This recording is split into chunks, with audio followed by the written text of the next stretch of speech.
اعوذ باللہ من الشیطان الرجیم بسم اللہ الرحمن الرحیم۔ دوستو، جان دانیال یوٹیوب چینل کی طرف سے آپ سب کو خوش آمدید۔ دوستو، میرے اس چینل میں آپ کو اسلامی واقعات، انبیاء علیہ السلام کے واقعات اور بزرگان دین کے واقعات دیکھنے کو ملیں گی۔ دوستو، میرا آج کا واقعہ ہے کہ عزیر علیہ السلام 100 سال تک کیسے سوتے رہے۔ اللہ تعالیٰ ہر چیز پر قادر ہے، ہر چیز پر قدرت رکھنے والا ہے۔ دوستو، ایک ایسا واقعہ جو شاید آپ نے کبھی سنا نہیں ہوگا۔ تو چلتے ہیں دوستو اپنے اس واقعے کی طرف۔ دوستو، فرماتے ہیں کہ حضرت عزیر علیہ السلام اثناء سفر میں جب اس ویران شدہ بستی پر گزرے تو اس کو اس حالت میں دیکھا کہ لوگ مرکب گئے، سارے مکانوں کی چھتیں گر گئی اور چھتوں پر دیواریں آ پڑی۔ اس تباہ و برباد شدہ بستی کو دیکھ کر یہ خیال گزرا کہ اللہ تعالیٰ اس آبادی کو دوبارہ کس طرح زندہ کرے گا۔ اللہ تعالیٰ قرآن مجید میں فرماتے ہیں،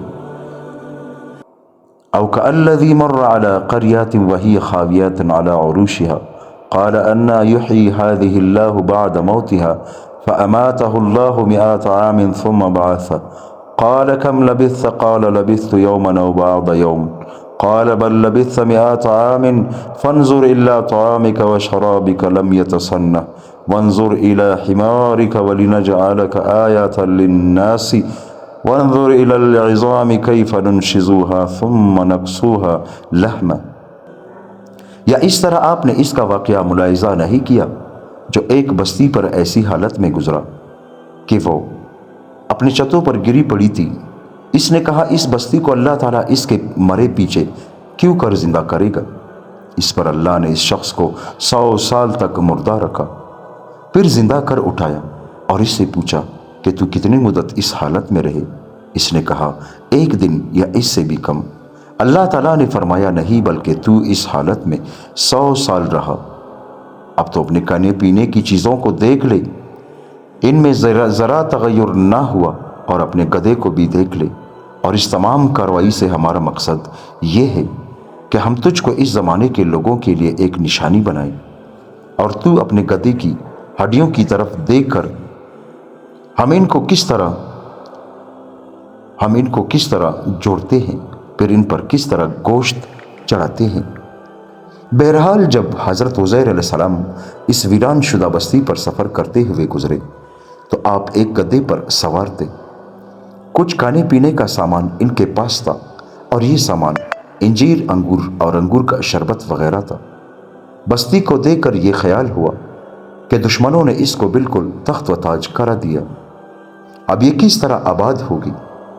اس خیال کے بعد آپ نے یہاں قیام کر لیا۔ آپ کو نیند آ گئی تو اسی حالت میں اللہ تعالیٰ نے آپ کی جان قبض کر لی۔ جس وقت آپ سوئے ہوئے تھے تو وہ چاشت کا وقت تھا، اور جب دوبارہ آپ کو اللہ تعالیٰ نے زندہ کیا تو دن کا کچھ حصہ باقی تھا۔ آپ سمجھے کہ اگر کل سویا تھا تو آج 1 دن بعد آنکھ کھلی، اور اگر آج ہی سویا تھا تو 1 دن سے کم ہی وقت گزرا، حالانکہ 100 سال کے بعد وہ دوبارہ زندہ ہوئے۔ زندہ کرنے کے بعد اللہ تعالیٰ نے بواسطہ جبرائیل یا براہ راست ان سے سوال کیا کہ تم یہاں کتنے دیر رہے؟ تو انہوں نے اپنے خیال کے مطابق عرض کر دیا کہ 1 دن یا اس سے بھی کم رہا۔ اس پر ارشاد ہوا کہ تم اس حالت میں 100 برس تک رہے۔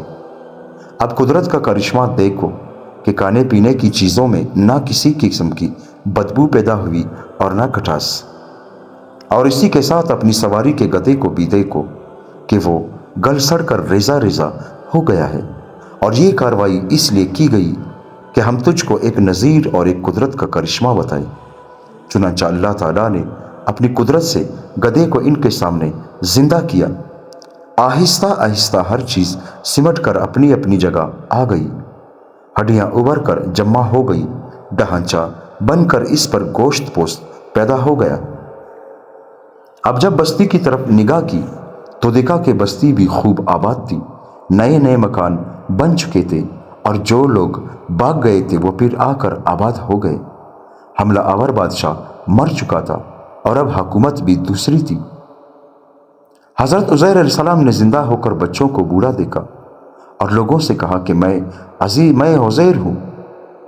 تو لوگوں نے نہ مانا اور کہنے لگے کہ عزیر تو کہیں مرکب گیا ہے اور اس کا مدتوں سے کوئی پتہ نہیں، تم جھوٹ بولتے ہو۔ چونکہ تورات آپ کو حفظ تھی تو لوگوں نے مطالبہ کیا کہ اگر آپ عزیر ہے تو ہم کو تورات لکھوا دو، کیونکہ حملہ آور بادشاہ ہماری تورات کو بھی تباہ کر گیا تھا اور تورات کے حافظوں کو بھی قتل کر ڈالا۔ اب ہمارے پاس تورات کا کوئی مکمل نسخہ نہیں ہے۔ چنانچہ حضرت عزیر علیہ السلام اپنے حافظے سے توریت کا مکمل نسخہ قلم بند کرا دیا۔ تب لوگوں کو یقین آیا کہ آپ واقعی عزیر علیہ السلام ہے۔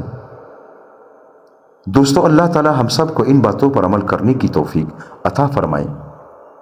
اس واقعے کو بیان کرنے کا میرا مقصد یہ تھا کہ کبھی بھی دل میں یہ خیال نہ آئے کہ اللہ تعالیٰ کیا کچھ کر سکتا ہے، بلکہ ہمیشہ ہمارا ایمان یہ رہے کہ اللہ تعالیٰ سب کچھ کر سکتا ہے، وہ ہر چیز پر قادر ہے، وہ طاقت والا ہے، وہ ہمارا پروردگار ہے۔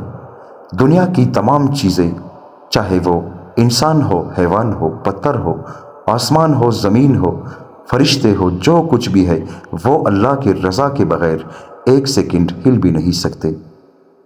جب اللہ تعالیٰ چاہتا ہے تو کچھ بھی ہو جاتا ہے، یعنی اللہ جب کسی چیز کا ارادہ کر لیتا ہے کہ ہو جا تو بس ہو جاتی ہے۔ دوستو، اگر آپ کو میرا یہ واقعہ پسند آ گیا ہو تو اپنے دوستوں کے ساتھ شیئر کریں، میرے چینل کو سبسکرائب کریں اور لائک کریں۔ دوستو، آپ کے ایک شیئر سے کسی کو کوئی اسلامی معلومات مل سکتی ہے۔ نیکی کی بات ہے دوستو، نیکی کو بڑھانا، نیکی کو آگے پھیلانا صدقہ جاریہ ہے۔ اللہ تعالی ہم سب کو نیک عمل کرنے کی توفیق عطا فرمائے۔ آمین ثم آمین۔